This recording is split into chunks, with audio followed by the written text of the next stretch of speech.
उस दिन अली मलिक दस्तरखान से भूखा उठा। उसने ज़मरान के सामने रखी हुई रोटी पर नजर की, फिर दस्तरखान पर चुनी हुई रोटियों को और लोगों को देखा और उठ खड़ा हुआ। और ये वो लोग थे जो दूर की जमीन से चलकर यहाँ पहुंचे थे। उनकी जमीन उन पर तंग हो गई थी।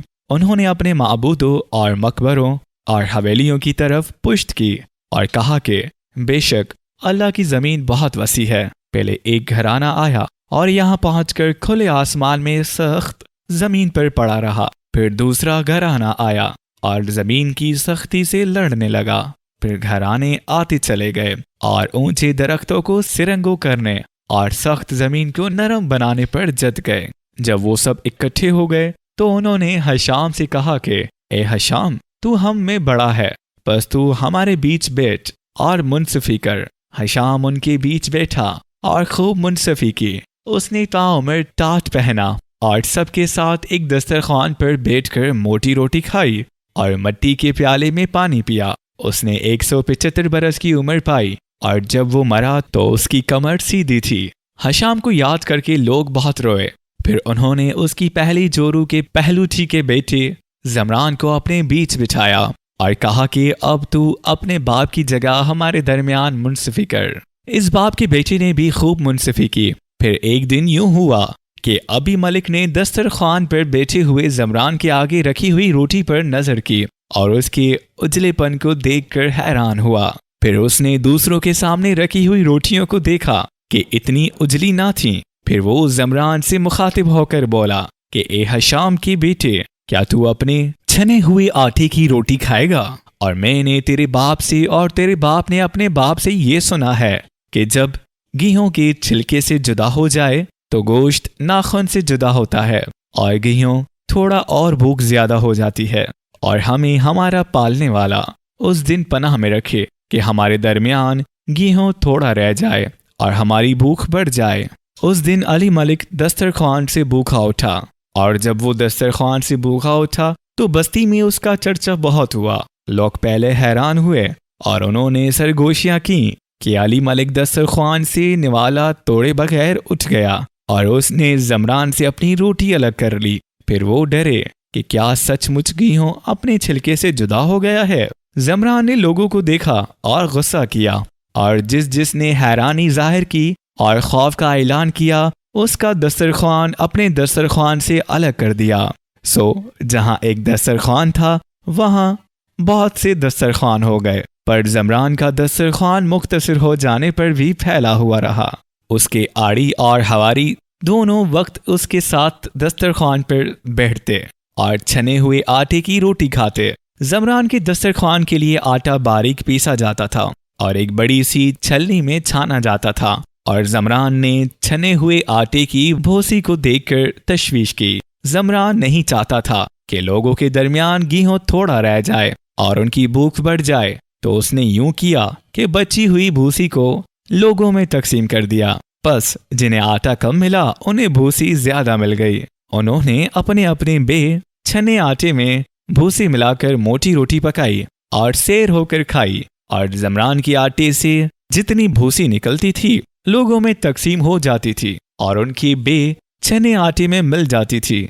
तो यूं ज़मरान के दस्तरखान की रोटी की रंगत और हो गई और खलकत की रोटी की रंगत और हो गई।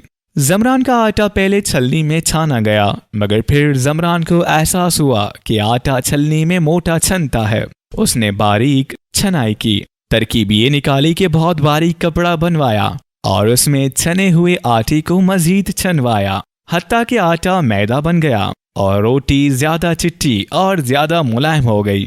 इस हिसाब से भूसी ज्यादा बची और ज्यादा लोगों में तकसीम हुई और ज्यादा छान के आटे में आमेज होती और ज़मरान की रोटी की रंगत और लोगों की रोटी की रंगत में ज्यादा फर्क आ गया।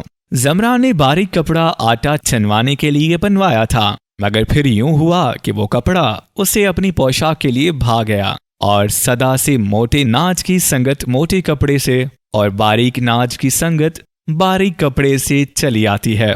तो ज़मरान ने टाट उतार कर बारीक कपड़ा खुद भी पहना और अपनी बेटी राफिया को भी पहनाया। और राफा उस माँ की जनी थी जिसने उम्र भर टाट ओढ़ा और चक्की चलाई। वो एक वक्त में एक मन आटा पीस कर उठती थी और बस्ती के बड़े मन वाले कुएं पर जाकर 100 ढोल पानी की खींचती थी।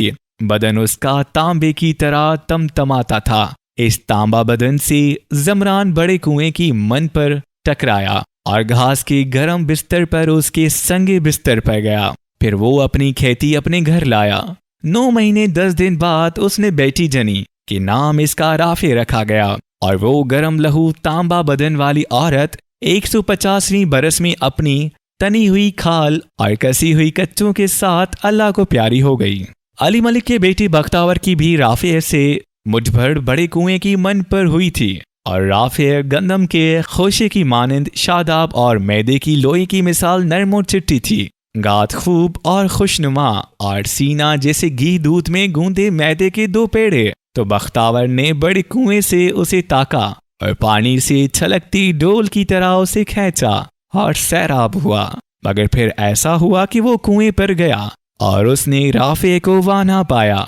तब वो राफे को ढूंढता ढूंढता उसके घर तक गया और वो ये देखकर हैरान हुआ कि राफे के घर की ड्योढ़ी ऊंची हो गई है और उसमें दरवाजा लग गया है। और इस बस्ती में ये पहले ड्योढ़ी थी जो ऊंची हुई और पहला दरवाजा था जो तामीर हुआ।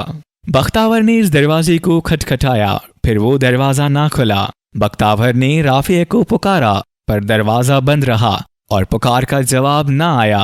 और बख्तावर ने फिर दरवाजा खटखटाया और फिर राफे को पुकारा कि ए औरत, तू जो आराम में है बेआराम की सुन और दरवाजे से बाहर आ, इससे पहले कि अंगूरों का मौसम गुजर जाए और हम फल समेटने से रह जाएं, इससे पहले कि गंदम की बालें सूख कर मुरंड हो जाएं और हम फसल काटने से रह जाएं। बख्तावर ने राफे का दरवाजा बहुत खटखटाया और राफे को बहुत पुकारा पर वो दरवाजा ना खुला। इस पुकार का जवाब ना आया। तब वो मायूस घर लौटा और दर्द से कहा कि मेरी खेती मुझसे दूर हो गई और गोश्त नाखून से जुदा हो गया। अली मलिक ने बख्तावर के आंधों को देखा और कहा कि ए मेरे बेटे, मैं तुझसे वो कहता हूँ जो मेरे बाप ने मुझसे कहा और मेरे बाप ने मुझसे वो कहा जो इसके बाप ने उससे कहा। जो जिनमें से है वो उनके साथ उठाया जाएगा और जो औरत जिस खुमेर से उठती है उस खुमेर में वापस जाएगी। बख्तावर ने उस कौल को न माना और कर्ब से कहा कि मैं राफे से ऐसे अलग हुआ जैसे गंदम के दाने से गंदम का छिलका होता है। तब अली मलिक ने उससे कहा कि ए मेरे बेटे, मैं तुझसे वो कहता हूँ जो सुलेमान हकीम ने अपने फर्जंद से कहा कि शकील औरत अगर पहचान ना रखती हो तो सुअर के नथनों में पड़ी हुई सोने की नथ है। फिर बेटे ने अपने बाप से कहा इश्क मौत की मानंद जोर आवर है और घर से निकल गया। बख्तावर घर से निकलकर राफे के दरवाजे पर गया। फिर उसे बंद पाकर उसने चक्कर काटा और घर के अकब में गया। फिर वो ये देखकर हैरान हुआ कि अब राफे के घर की दीवार ऊंची हो गई है और उसने अंधू से कहा कि वाह वेला हो गंदम के दाने पर जो मेरे और राफे के दरमियान दीवार बन गया।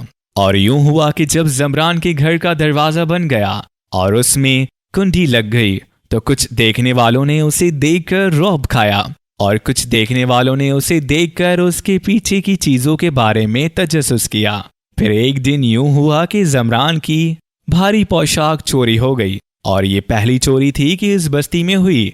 पहले यूं था कि सोने की डाली बाजार में फेंक जाओ और दूसरे दिन आकर उठा लो। फिर यूं हुआ कि लोगों ने अपनी अपनी चीजें सुंघवा कर रखनी शुरू की और एक आड़ी ने जमरान की पोशाक चोरी हो जाने के बाद जमरान से कहा कि मेरा घर गैर महफूज है, क्या मैं दरवाजा बनवा लूं? जमरान ने कहा बनवा ले और उसने दरवाजा बनवा लिया। फिर दूसरी आड़ी ने इजाजत ली और दरवाजा बनवा लिया। फिर तीसरी आड़ी ने इजाजत ली और दरवाजा बनवा लिया और फिर बस्ती में दरवाजे बनते चले गए। जमरान ने अपनी पोशाक की चोरी के बाद अपनी दीवारें ऊंची कर ली। फिर जब उसके आड़ियों ने दरवाजे बनवाए तो उन्होंने भी अपनी अपनी दीवारें ऊंची की। उनकी ऊंची दीवारों को देखकर जमरान ने अपनी दीवारों को ऊंचा कर लिया। जानना चाहिए कि पेड़ की बढ़ोतरी की एक हद है पर दीवार के ऊंचा होने की कोई हद नहीं है। जमरान ने पहले अपनी ड्योढ़ी ऊंची की और दरवाजा बनवाया। फिर उसने अपनी दीवारें ऊंची की और दरवाजे को मजबूत किया। फिर उसने दरवाजे पर निगहबान बिठाए। फिर उसने सवारी बनवाई कि दरवाजे से निकलकर उसमें बैठता और बाहर जाता। फिर उसने सवारी के लिए शाहराह बनवाई कि बस्ती के गिर्द अगिर्द फैल गई और ज़मरान की दूधियां घोड़ियों से जितती हुई सवारी उस पर हवा की मिसाल चलती। फिर अली मलिक ने ज़मरान से ये कहा कि मैंने तेरे बाप से और तेरे बाप ने अपने बाप से ये सुना कि जब सवारी आ जाती है तो मर्दों की टांग का जोर घट जाता है और जब शाहराह बन जाती है तो ज़मीन तंग हो जाती है और फासले दराज हो जाते हैं। जब दरवाजे बन गए और दीवारें ऊंची हो गईं और ज़मरान के दरवाजे पर निगहबान बैठ गए और ड्योढ़ी के आगे सवारी आ खड़ी हुई और दूधियां घोड़ियां हनहनाने लगीं, तो गेहूं पुरस्कार तौर पर थोड़ा पड़ने लगा और भूख बढ़ने लगी। अब ज़मरान के आटे की भूसी लोगों में तकसीम होने बंद हो गई थी कि ये भूसी अब उसी की दूधियां घोड़ियां खाती थीं। जब भूसी की तकसीम बंद हुई तो लोगों ने अपने अपने हिस्से में आए हुए आटे को थोड़ा जाना और भूखा रह जाने का गिला किया। और ज़मरान के आड़ियों ने जब आटे को थोड़ा पड़ते देखा तो अपने दरवाज़ों को गनीमत जाना और आइंदा का ध्यान कर गंदुम घर में जमा किया और दरवाज़ा लगा लिया। तब बस्ती में आटा और थोड़ा पड़ गया और अली मलिक ने इस अंदेशा से कि मबादा उसकी भूख बढ़ जाए गेहूं का आटा ना पाकर जो खरीदे और उन्हें पीस कर रोटी पकाई और पेट भरा। और उस वक्त को याद करो जब हमने ये कहा कि इस करिया में जाओ और उसमें से जो कुछ तुम्हारा जी चाहे खाओ पियो। फिर जालिमों ने उसे जो उनसे कहा गया था बदल कर उसकी जगह दूसरी बात रख दी। अली मलिक जो की रोटी खाकर घर से निकला और ज़मरान की घोड़ियों को भूसी का रातुब खाते देखकर हसरत से बोला कि जो रिज़्क मेरे हिस्से का था वो ज़मरान की घोड़ियों के पेट में चला गया। ज़मरान ने उसका ये कलमा सुना और कहा कि ए अली मलिक, तू हम में से है, सो तू हमारे साथ दस्तरखान पर बैठ और हमारे साथ रोटी तोड़। इस पर अली मलिक ने कानों पर हाथ रखे और कहा कि मैं पनाह मांगता हूँ उस दिन से जब गेहूं को गेहूं से छिलके से जुदा करके खाऊं और जालिमों में शुमार किया जाऊं। ज़मरान ने अली मलिक के जवाब का बुरा माना। उसने अली मलिक के सर पर गुस्से में डंडा मारा और कहा कि तेरी माँ तेरे सोग में बेचे, क्या तू मुझे जालिम कहेगा? सो तू हमारे दरमियान से चला जा और याद करो उस वक्त को जब हमने तुमसे ये अहद लिया था कि आपस में खूनरेजी मत करना और अपनों को अपने मुल्क से मत निकालना। फिर तुमने इकरार किया और तुम उसके गवाह हो। फिर वही तुम हो कि अपनों को कत्ल करते हो और अपने में से एक गिरोह को अपने मुल्क से निकालते हो और उनकी बरखिलाफ गुनाह और ज्यादती करने में एक दूसरे की पुष्ट पनाही करते हो। अली मलिक अपनी जोजा को हमरा लिए बस्ती से निकल गया और दूर के जंगल में जाकर डेरा डाला। यहाँ वो बहुत दिनों अपनी अकेली जान के साथ तनावर दरख्तों और सख्त जमीन से लड़ता रहा। जब 100 ऊपर 60वां साल था तो वो थक गया और मरने के करीब हुआ। उसकी जोजा ने रोकर कहा कि क्या तू मुझे इस वीराने में अकेला छोड़कर जाएगा? अली मलिक ने आंखें खोलीं और कहा कि मैं आने वालों का इंतजार करूंगा। फिर यूं हुआ कि इस बात के तीसरे दिन एक काफिला खराब व खस्ता वहां पहुंचा और अली मलिक से पनाह का तालिब हुआ।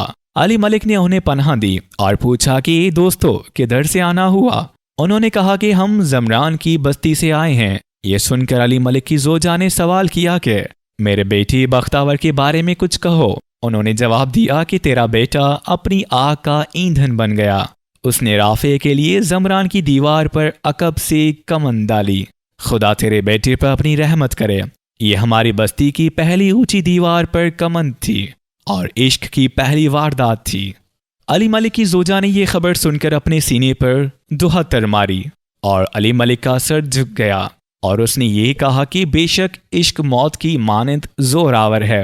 हर मर्द का जोर अपने गिरेबान पर चलेगा और जो औरत जिस खुमैर से उठी है उस खुमैर में वापस जाएगी। ये कहकर अली मलिक ने ठंडा सांस भरा, आंखें बंद की और चुप हो गया। फिर कहा कि दूसरों की कहो। काफले वालों ने कहा कि दूसरों की मत पूछ। दीवार से गिरकर मर जाना उससे अच्छा है कि आदमी फाकी करके मरे। खेत शाहराहों और अस्तबलों की जद में आ गए।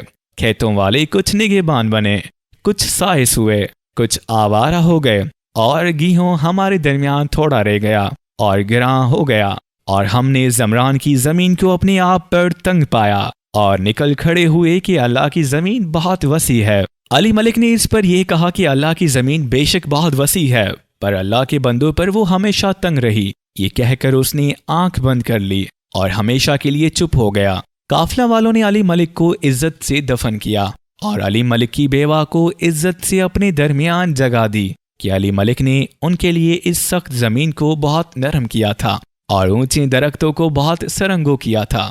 फिर वो खुद सख्त जमीन और तनावर दरख्तों को जेर करने में मसरूफ हो गए। फिर यूं हुआ कि थोड़े दिनों बाद जमरान की बस्ती से एक और काफिला चला और भूखा यहाँ पहुंचा। जमरान की बस्ती में कहत पड़ गया था और वहां से पहले एक काफिला चला और यहाँ आकर पनाहगीर हुआ। फिर दूसरा काफिला आया और पनाहगीर हुआ। फिर काफिले आते चले गए और यहाँ डेरे डालते चले गए। सबसे आखिर में वो काफिला आया जिसका बुजुर्ग सबके बीच बैठकर सबका बुजुर्ग बना और मुनसिफ ठहरा। वो बुजुर्ग यहाँ उन हालों पहुंचा था कि उसके पास कुछ साज व सामान न था सिवा एक आटे की छलनी के, और ये पहली आटे की छलनी थी जो उस बस्ती में पहुंची।